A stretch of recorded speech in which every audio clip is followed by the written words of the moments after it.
आप सभी को मेरा प्रणाम। ये मेरा सौभाग्य है कि आज आचार्य राधा वल्लभ त्रिपाठी जी के साथ, जो कि संस्कृत के वर्तमान में पूरे विश्व के शिरोमणि विद्वान हैं, आपके साथ मुझे वार्ता और चर्चा करने का अवसर मिल रहा है।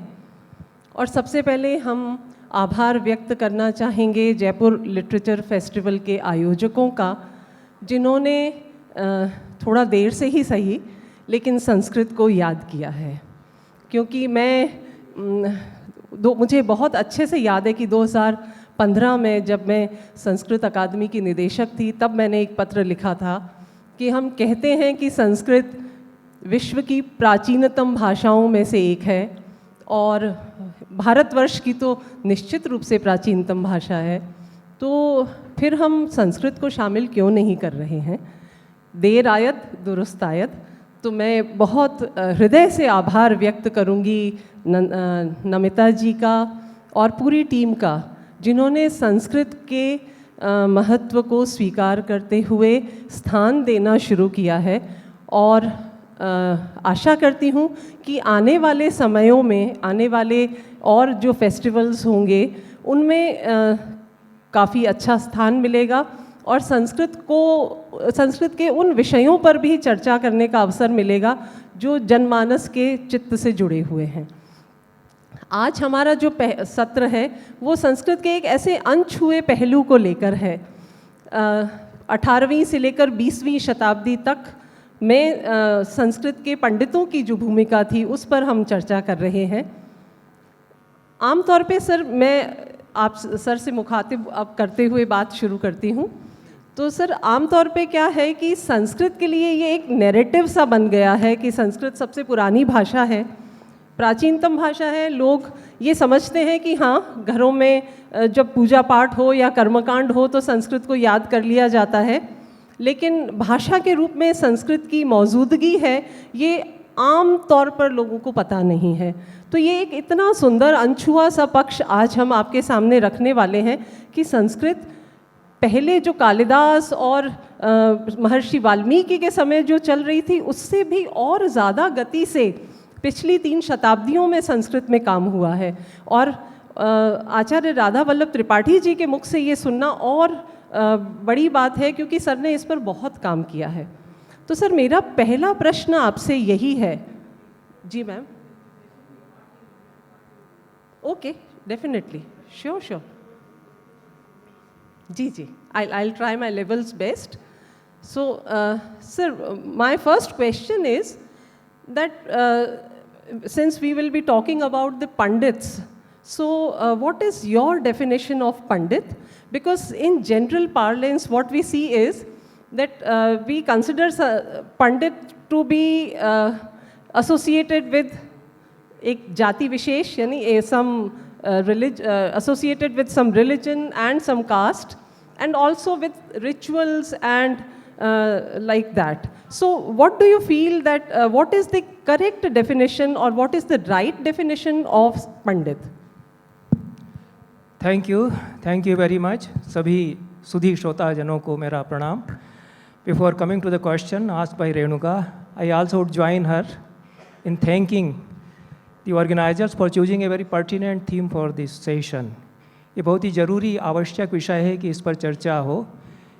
Pandits in pre modern India, reclaiming the past. हमसे कुछ समय पहले, 50 साल पहले, 60-70 साल पहले, 80-90-100 साल पहले, 150 साल पहले और 200 साल पहले संस्कृत के पंडित लोग क्या कर रहे थे, जो कुछ वो कर रहे थे उसकी सारी मेमोरीज हमारे दिमाग से विलोपित कर दी गई हैं। वो क्यों हुआ उस पर हम लोग बात करेंगे, लेकिन हम लोगों को कोई आइडिया ही नहीं रहा कि कैसे कैसे अजीबो गरीब काम पंडित, मेरे पास कम से कम 150 पंडितों की सूची है जिन्होंने ऐसे काम किए हैं जिनके बारे में कल्पना हम नहीं कर सकते कि दुनिया में कोई ऐसा भी कर सकता है। We will come to that. I have a list of about 150 such Sanskrit poets who flourished during the last decades of 18th, 19th and early 20th century, and they did wonderful work for preservation of knowledge system. They were great philosophers, thinkers, they were challenging the Britishers. उस पर मैं आऊँगा। लेकिन नमिता जी ने जब मुझसे बात की कि आपको आना है, आप कोई विषय सुझाइए, तो बहुत खुश हुई कि मैंने ये विषय प्रस्तावित किया। कि बात यह है कि we often talk of the distant past, सुदूर अतीत के बारे में हम बहुत बात करते हैं कि वेदों में ये, पुराणों में ये, हमारे पास पुष्पक विमान, हमारे पास बोसोन की थ्योरी भी थी, एंटी बोसोन भी थी, हमारे पास सब कुछ था। लेकिन 100 साल पहले, 200 साल पहले हमारे पुरखे क्या कर रहे थे उसके बारे में सब इरेज कर दिया गया हमारे दिमाग से। The memories of the immediate past have been erased from our mind. How did it happen? We will come to that. So she accepted this theme for the session, and when she asked that who will be the moderator, I said I have only one name, that is Mrs. Rathore, and you need not call her from any other city. She lives in Ujjain. She is an excellent moderator, and I hope it will going to be a very interesting session. आपने जो सवाल पूछा है कि पंडित हम किसको कहें, एक तो पंडिताः समदर्शिनः, वह श्लोक गीता का सब लोग जानते हैं, शुनि चैव शपाके च पंडिताः समदर्शिनः, a person who sees everything, every phenomena with an equal angle. He is not perturbed, he maintains equanimity, एक संतुलन बैलेंस बनाए रखता है जो सम विषम स्थितियों में दिमाग का संतुलन बनाए रखता है। ये एक डिफिनीशन है। यस्य सर्वे समारंभाः काम संकल्प वर्जिताः ज्ञानाग्नि दग्ध कर्माणम तमाहु पंडितम बुधा। This is another definition again from Gita. जिसने अपने ज्ञान की अग्नि से अपनी सारी वासनाओं को जला दिया है, ऐसा शुभ संकल्प वाला व्यक्ति पंडित है। ए person who has burned his worldly patience by the fire of knowledge, and he is engaged in activities fruitful for the society, he is a pandit. And I have gone through various definitions. Mahabharata says a very beautiful beautiful saying in Mahabharata about the pandit. Shokasthan sahasrani bhayasthan shatani cha divse mudam avishantina panditam. There are hundreds and hundreds of occasions for sorrow. There are thousands and thousands of occasions for fear, but they overpower a dumb wit. They overpower a fool. The pandit is not overpowered by them. This is the idea of a pandit, that he guides the society and he maintains a kind of balance and equilibrium within, because he is an intellectual. How the pandit word is formed? The word pandit in Sanskrit grammar is formed by adding suffix itach in panda. Panda is a kind of intellect. It is the purest form of intellect. That is what our thinkers say about panda. The whole concept of panda is discussed in Mimamsa philosophy. So it's the highest form of intellect, and a person who is possessed of that purest form of intellect is pandit. So after examining all these definitions, I have given my own definition of a pandit. I am also a kind of small kind of pandit, you can say. मैं भी एक अदना सा पंडित हूँ, तो मैं भी अपना लक्षण बना सकता हूँ। तो संस्कृत में मैं सूत्र लिखता हूँ, मेरे कई किताबें संस्कृत में सूत्र ग्रंथों में हैं। तो मैंने भी पंडित का एक सूत्र में लक्षण किया, प्रज्ञा प्रासाद मारुह्य शास्त्र सोपान पंक्तिभिः यो भवेत् संविदुल्लासः सवै पंडित लक्षणम। प्रज्ञा के प्रासाद, शास्त्रों की सीढ़ियों पर चढ़कर प्रज्ञा के प्रासाद पर पहुंच करके भीतर जो प्योरेस्ट फॉर्म ऑफ इंटेलेक्ट को ब्लूमिंग रूप में रियलाइज करता है, person who realises the purest form of intellect in a blooming state after having climbed the ladders and ladders of the scriptures और knowledge text, and he reaches the mention of pragya or wisdom, that person is a pandit. So this is actually the definition of pandit. And in our day-to-day life, we say that a person who has this choti and tilak and dhoti kurta and who can do some puja part, some rituals, he is now supposed to be a pandit. That is a distorted picture of pandit, and it happened during the colonization. The Britishers wanted that all the traditions which are vibrant traditions, ऐसी गतिशील तेजस्वी परंपराएं, उनको विलोपित किया जाए, उनको side track किया जाए और एक हिस्ट्री वो अपनी खड़ी कर रहे थे। ये हर समय में होता है कि जो पावर में होते हैं वो अपनी एक हिस्ट्री खड़ी करते हैं। So those who are in power they create their own history. So the vibrant and radiant traditions, radical traditions of Sanskrit and Sanskrit Pandits, they were sidetracked, and by and by they were erased from the memory of the people. We now have a distorted picture of the Pandits, but the Pandits have not gone. They have remained. They have been working during all these years. About that we will be talking to you. Yes. So पंडित अर्थात वो जो अपनी प्रज्ञा के चरम पर पहुंचा हुआ हो, the person who is on the top of the intellect is called Pandit. What a beautiful definition, sir. And I believe that India is, since it is a land of spiritual thoughts, so it is full of pandits. So my next question is, sir, in 18th to 20th century, what these pandits were doing for the motherland and how they were contributing to the society and for the development of the society, और किस तरह से वो हमारे समाज और राष्ट्र के विकास के लिए काम कर रहे थे, ये हम आपसे जानना चाहेंगे. और वो कौन से नाम हैं, वो लोग क्या कर रहे थे और वो कौन कौन थे, क्योंकि आमतौर पर वो लोग हमारे लिए इतना कर गए हैं, लेकिन अगर हम उनको नाम से भी याद ना करें तो फिर हमसे ज़्यादा नाशुक्रा कोई नहीं है. तो इसलिए आज हम उनके नाम का स्मरण करने मात्र से स्वयं को हम धन्य मानेंगे और हम उनके प्रति अपनी श्रद्धा अर्पित कर सकते हैं. We can pay our homage to them. Right, it's a good question. So it's a very big story. It starts from the coming of the East India Company in India around 1770, and the East India Company first established itself in Kolkata or Calcutta, and between 1774 to 1790, I think, Warren Hastings was the governor. So Warren Hastings wanted to promote the studies of Sanskrit. He might have been a controversial figure and some sort of abhiyog or case was filed against him when he returned to England. That is another story. But he was a lover of Sanskrit. He promoted Sanskrit. And he wanted that the justice of the Hindu society should be done as per their scriptures. And the rulings in the law court will, for the Muslims should be given according to their Shariat laws. So he called the Sanskrit Pandits and he said that we want to understand your law books. So about 50 Pandits were called. Their list is available.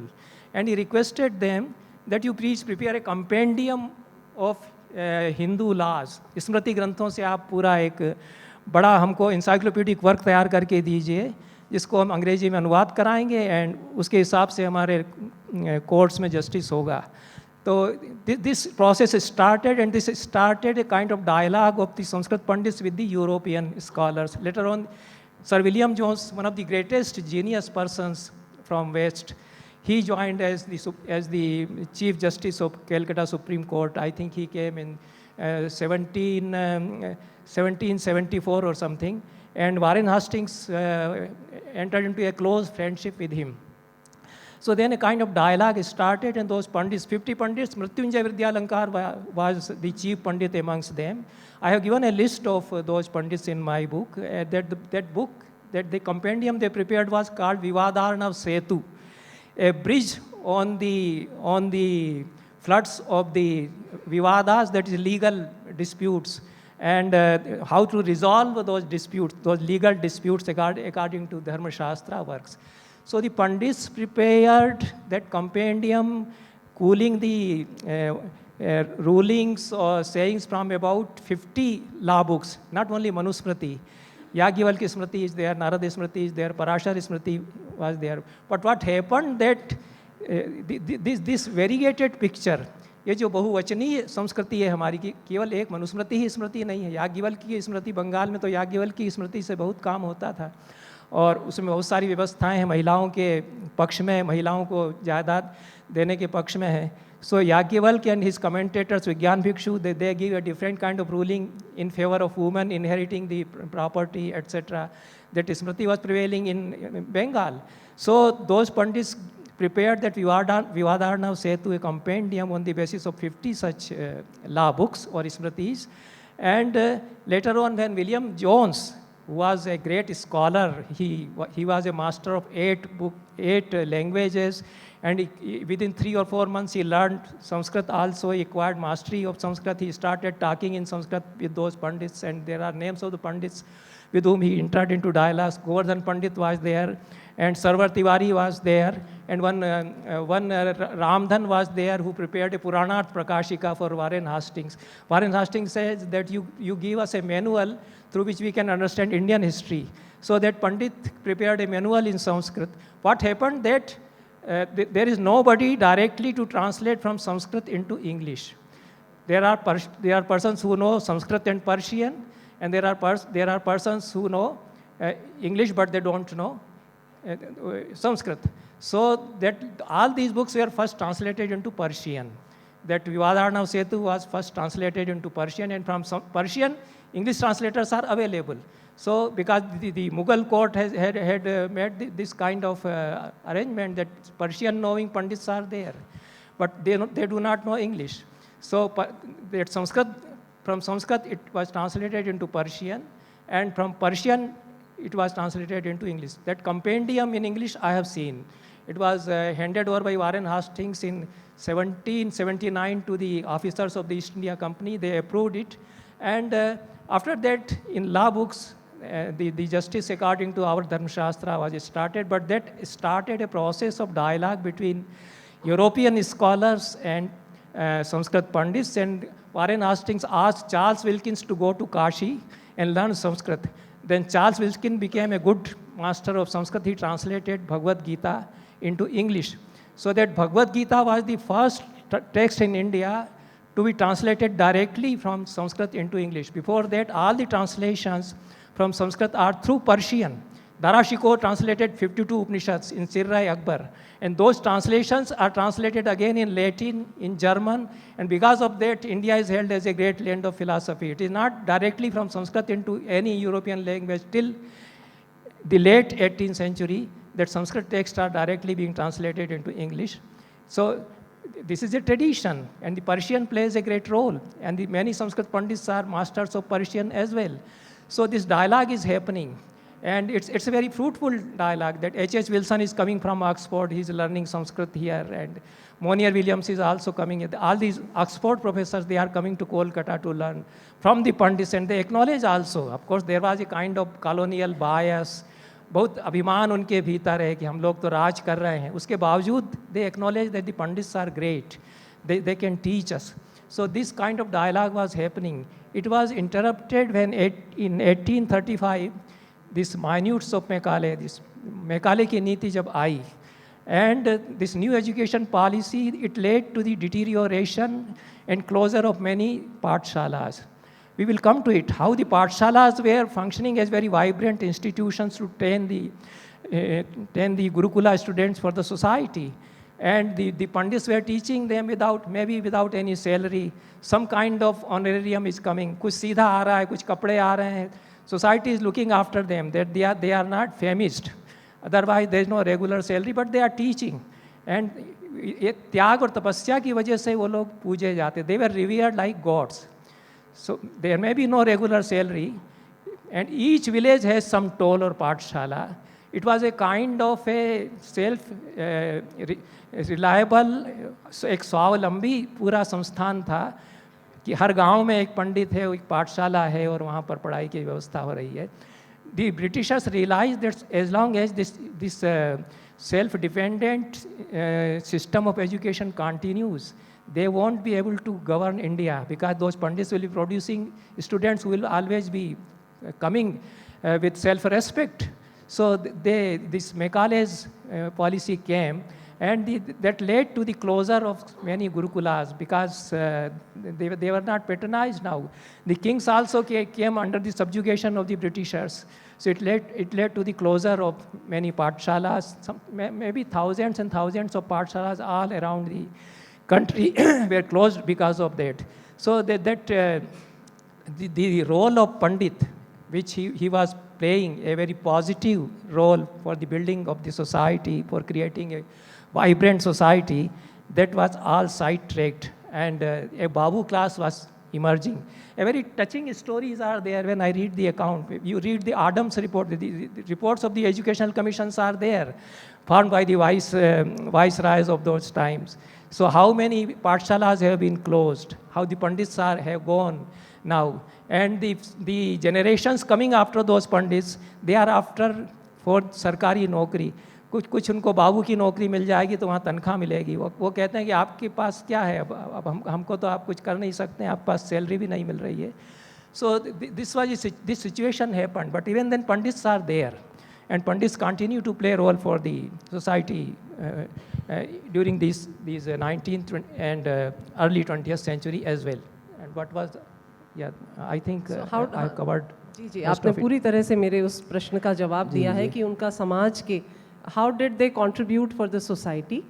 और आप जब sir ये बता रहे थे तो मेरे रोंगटे खड़े हो रहे थे उन नामों को सुनकर कि कितने लोगों ने हमारी इन परंपराओं को पोषित करने में अपना योगदान दिया है.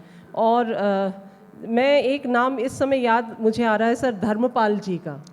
तो धर्मपाल जी ने ये बहुत बड़ा काम किया था. आप सब लोगों को, जिन लोगों को भी हमारी संस्कृति और हमारी सभ्यता में रुचि है, उन्हें वो पुस्तकें ज़रूर पढ़नी चाहिए जो सिद्धा.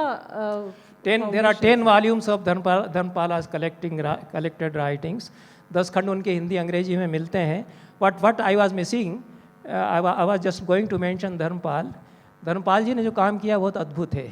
उन्होंने कहा कि कैसे सारे हमारे गांव 17th, 18th, 19th सेंचुरी में स्वावलंबी थे, सारी इकोनॉमी उनकी सेल्फ डिपेंडेंट थी, और अंग्रेज़ों ने समझा कि ये जो पूरी उनकी आत्मनिर्भर अर्थव्यवस्था है, इसको जब तक हम डिमोलिश नहीं करेंगे तब तक हम अच्छी तरह से राज नहीं कर सकते हैं. So they demolish that self dependent economic system of the whole rural India, the whole village life.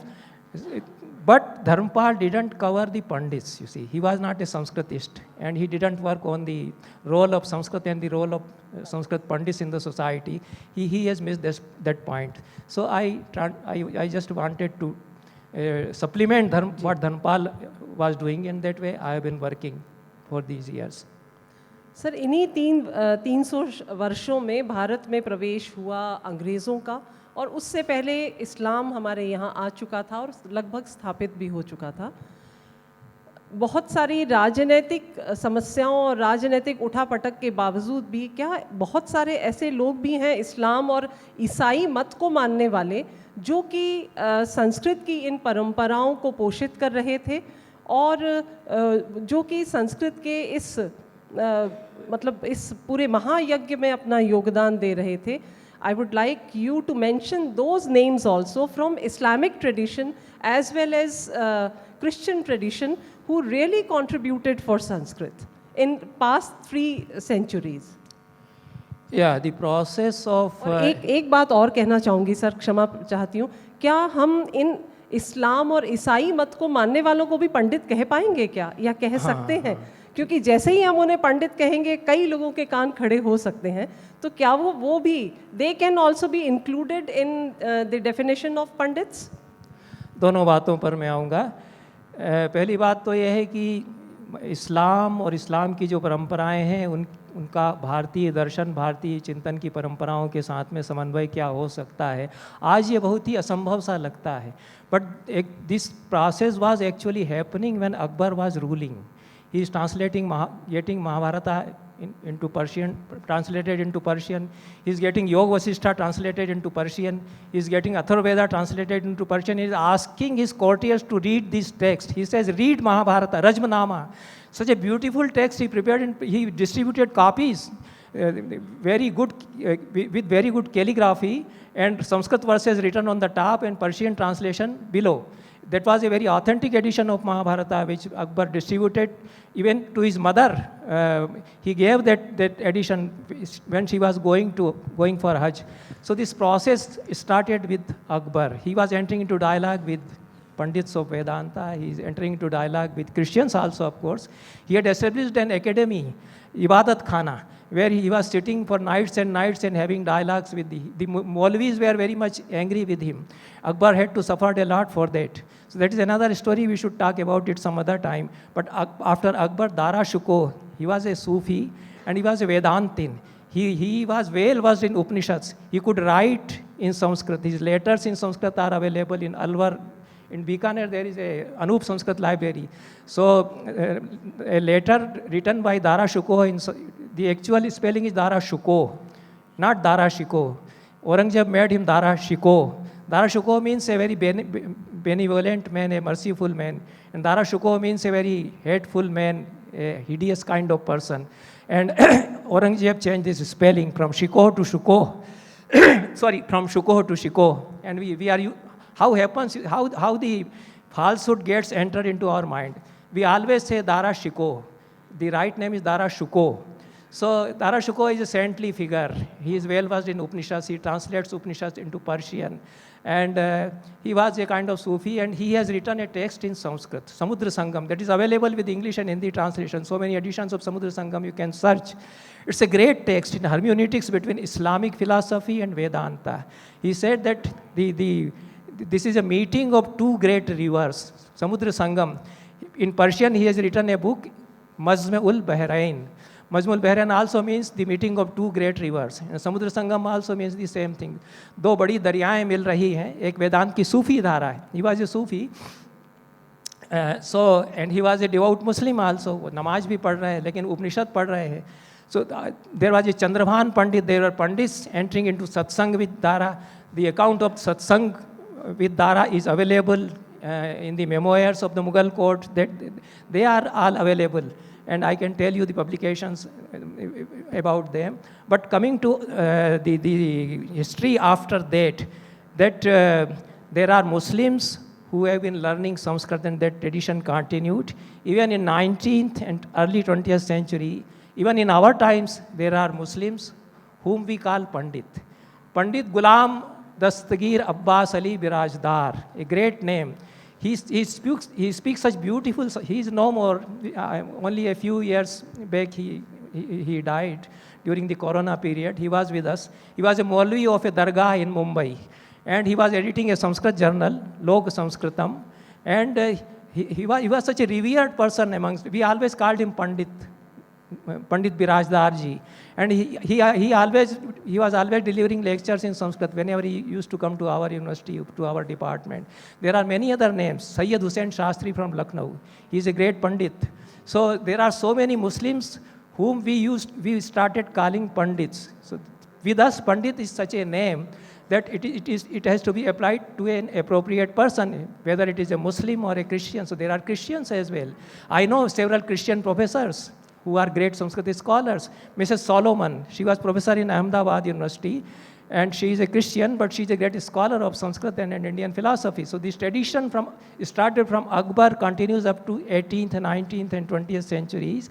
And in Kerala, you will find so many Christians who are Sanskrit students. In our university, the university where I was Vice Chancellor, it has 14 campuses all around the country. So we have a campus in Kerala, because Kerala is dominated by Christians. And they are all devoted to Sanskrit. They are all devoted to traditions. So many Christians joined the Sanskrit Gurukula systems, and they read Sanskrit there. There is a long tradition of Christians reading Sanskrit, and they are writing in Sanskrit also. P.C. Devasya is a great Pandit of Sanskrit. He is a Christian. He has written a great epic poem in Sanskrit, Kristu Bhagavatam, the life of Christ. It's a Mahakavya in Sanskrit. There are so many other writings in Sanskrit by Christians, and even by Muslims also. So this is a long tradition. Rahim was a great Sanskrit poet. He has written Dvatrinshat Yogavali, a text on astronomy in Sanskrit.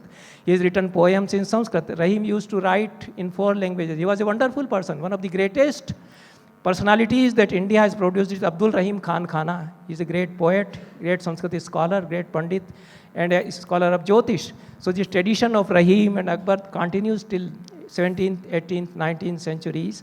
And there are some Pandits there who may be Muslims and who may be Christians, but they read Sanskrit. Even from Europe, there are Christian scholars in Sanskrit, and they also write in Sanskrit. If there is time, I will come to them. But we are running short of time, I think. Yes, so I think we need to abide to our topic only. Otherwise, even I wanted to ask you about the present contribution from outside India, where people are still working, but let's hope for some other session. Yeah, within for 2 this. minutes, if you allow me, I can tell, definitely, I can tell sir. some It name. will be a great There was a Kepler, a scholar from Germany, who wrote 2 Shatak Kavyas in Sanskrit, Subhashita Shatakam and Yavana Shatakam. They are published with the commentary by G.C. Tripathi. Then there is a John Muir, a great scholar of Sanskrit, who lived from, during the 19th century, he was principal of Queen's College, which later on became Sanskrit College. He has written 12 books in Sanskrit. Most of them are for propagation of Christianity. But he has written an epic poem in Sanskrit about Christ, Sri Yeshu Christ Charitam Mahakavyam in Sanskrit. That is published. A young scholar has worked on Christian writings in Sanskrit, Somyajit, and from Bengal. And his papers and his books are published. His study of this Mahakavya by John Muir, that is also is published. And many of the the works of John Muir, they are also available. So I may cite many other names from Christian community, from European scholars who are writing in Sanskrit as well and who are Pandits of Sanskrit. To them we can call Pandits. Max Muller I call Mahapandit, because a Pandit who is well versed in one tradition of knowledge system, in one culture, he is a Pandit. But a person who is well versed in the cultures of many countries, in the knowledge systems of many countries, and in the traditions of many countries, he is a Mahapandit. So Rahul Sankrityan was given the title of Mahapandit. There is a concept of Mahapandit with us. So Max Muller was a Mahapandit. I call him Mahapandit. Okay. Yes. बहुत सुंदर sir. ये सुनकर ऐसा लग रहा है कि जैसे संस्कृत की एक धारा है जो सब तरफ बह रही है, और ये लगभग सरस्वती जैसी है जो लुप्त हो गई है और अब उसको वापस निकाल कर लाना है। तो ऐसा लग रहा है जैसे आप सरस्वती का वापस एक बार हमारे सामने प्रकटीकरण कर रहे हैं। सर, पूरे विश्व की आधी आबादी महिलाओं की है, और ये जितने नाम अभी आए हमारे सामने ये तो पुरुषों के थे, और पंडित जो पुरुष थे, लेकिन क्या महिलाओं में भी पंडिताएं हुई हैं और उन्होंने भी हमारे समाज में कुछ योगदान दिया है? ये जानना बहुत ज़रूरी है, क्योंकि क्या होता है कि कई बार वो चीज़ें बिसरा दी जाती हैं। तो आज आपके माध्यम से हम ये जानना चाहेंगे कि हमारे समाज में कौन महिला पंडिताएं हुई हैं जिन्होंने समाज के लिए और जिन्होंने संस्कृत के लिए कंट्रीब्यूट किया है।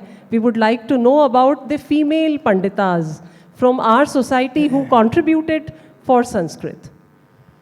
देखिए, ऐसा एक बात तो मैं बहुत जोर देकर कहता रहा हूँ कि पूरा जो संस्कृत साहित्य है वह पुरुषों के वर्चस्व का साहित्य है, और महिलाओं को बहुत मुश्किल से उसमें स्पेस मिला है। ये बस सही बात है, सत्य है।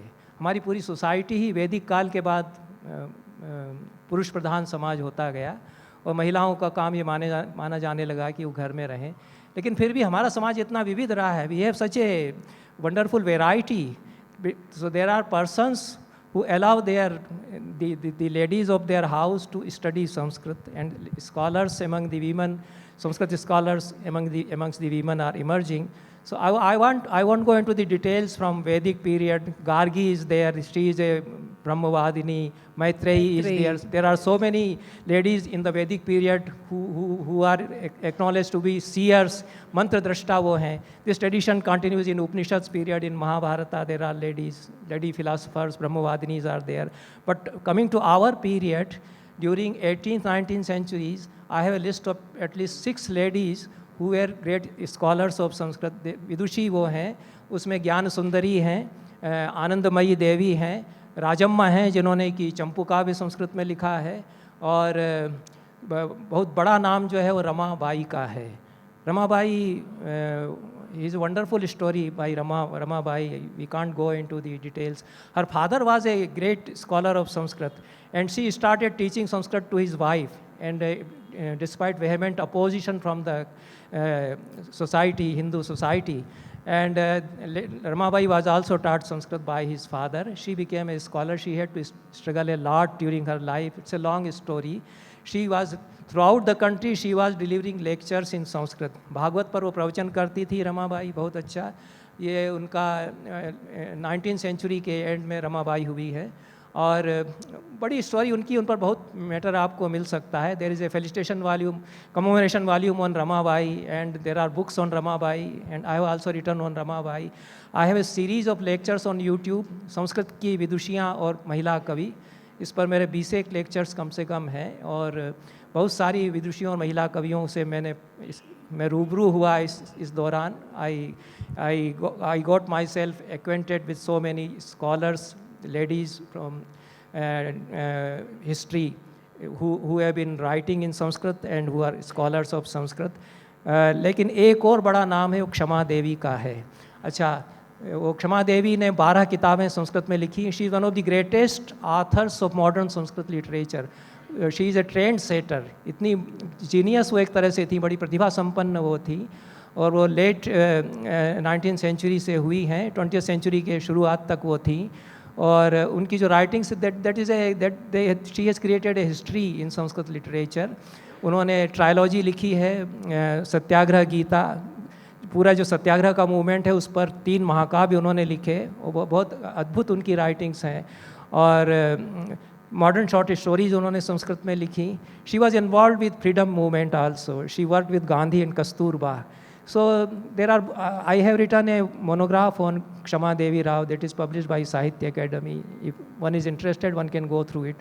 In their series of Makers of Indian Literature, that monograph on Kshama Rao is published. So these are the ladies.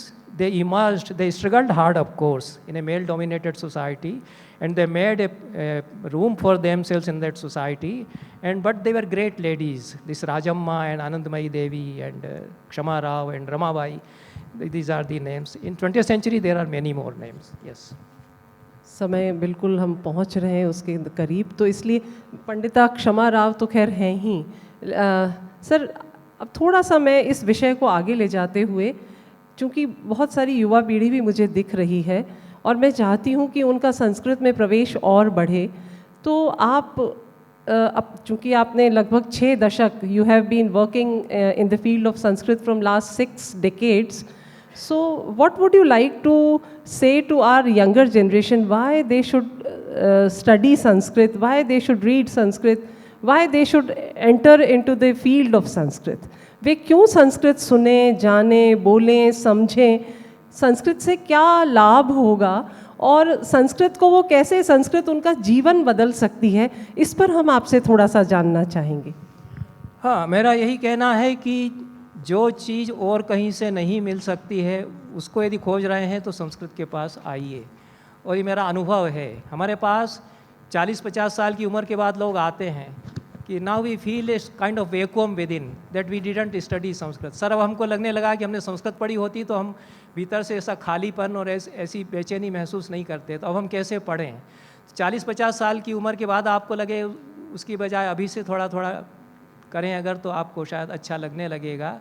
Now it is very easy because there are many young scholars, many young persons who are coming to India to study Sanskrit. कोई engineer है, कोई pharmacy में है, वो job छोड़ करके वो आ गया कि मुझे साहब अष्टाध्यायी पढ़ना है. And now the teaching methods have improved. पहले तो ये था कि you have to study Sanskrit grammar for 12 years, then you will become well versed. 12 वर्षाणि व्याकरणम अधीते. Now there are persons who can teach you within 3-4 months. You can become a master of Ashtadhyayi. I know persons who didn't study Sanskrit till the age of 25, till the age of 30, and all of a sudden they felt that they should study Sanskrit, and they started studying Ashtadhyayi because that person was very good in mathematics. So he could easily understand the mathematical propositions in the Ashtadhyayi. उसका जो पूरा logic है जल्दी पकड़ करके उसने पूरी अष्टाध्यायी पर मास्टरी कर ली. Now that person speaks fluently in Sanskrit, he writes in Sanskrit, he has produced in Sanskrit. He didn't study Sanskrit at all in any traditional Sanskrit institution, in any university. After the age of 25 or 30, he studied Sanskrit. So Sanskrit you can study for pleasure, for your own emancipation. अपने मुक्ति के लिए, अपने आनंद के लिए, अपने आप को ऊपर ले जाने के लिए, अपनी चेतना में, जो पंडित का मैंने लक्षण किया, अपने आप को जानने के लिए संस्कृत आप पढ़ सकते हैं कि संस्कृत भाषा में वो खूबी है कि वो इलेवेट कर सकती है। उसका जो स्ट्रक्चर है पूरा, उसके भीतर जो रिदम है, तो वो रिदम हमारे भीतर परकोलेट करती है, उसकी जो लय और छंद हैं। तो आदमी क्या है कि लय और छंद का पुतला है, और आज के समय में क्या हुआ कि लय और छंद टूट गया आदमी से, इसलिए सारी बेचैनी हमको होती है। तो लैंग्वेजेस जो हैं, हमारी जो क्लासिकल लैंग्वेजेस हैं, they help us to regain what we have lost, the kingdom which we have lost within, to reacquire that rhythmic pattern through which our mindset has been built up.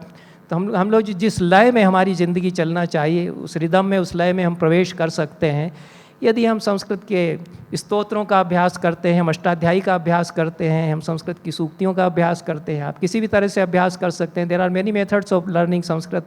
There are online courses in Sanskrit running, they are run by many universities. You can choose amongst them.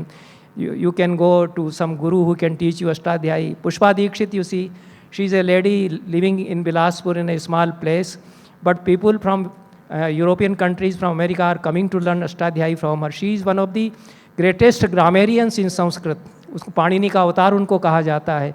When we are talking of the lady scholars, Pushpa Dikshit is one of the great names in that line. Okay. Yes. मुझे नहीं पता आपका मन भरा कि नहीं भरा, मेरा नहीं भरा, लेकिन घड़ी ने हमें संकेत दे दिया है कि the time is out. But still I would like to take 1 or 2 questions. Yes, because I think Sanskrit deserves some questions also. Just be very precise, please. Yes, sure. Mic दे दीजिए. 3 सवाल तो बनते हैं. That was a very Brahma Vishnu Mahesh, छोटे छोटे 2-2 minute. That was a very enriching session. Am I audible? So yeah, I wanted to ask that you The named... mic is not on, I think. Yeah. दूसरा mic दे दो.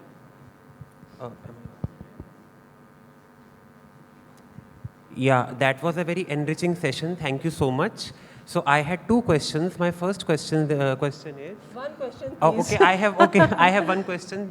The more important question I'll ask. That you talked about Max Muller.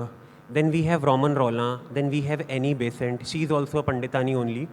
So my question to you is that these figures have been so revered in the modern history of Hinduism, and they have been so instrumental in taking our scriptures to the West.